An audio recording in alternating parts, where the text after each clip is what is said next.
La parole est au cœur de la fraternité, et si la parole commençait par le regard? À qui parlons-nous et comment parlons-nous?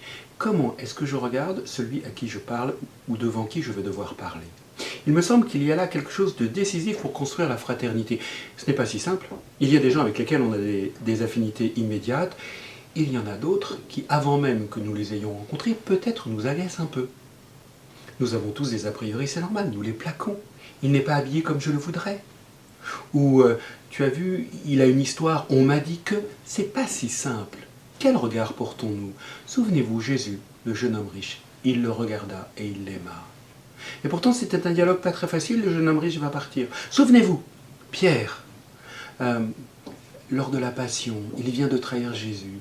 Et il nous est dit, Jésus se retourna et posa son regard sur lui. J'aime imaginer ces regards de Jésus. Le regard de Dieu sur nous, en Jésus.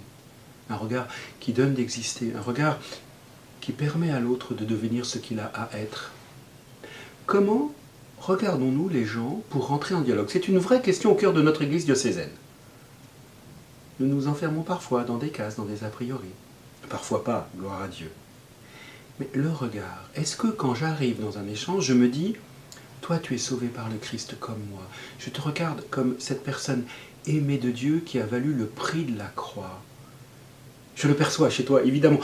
Chez toi, c'est plus compliqué, parce que vraiment, mais je veux te regarder comme ça. Il me semble que la parole commence par le regard.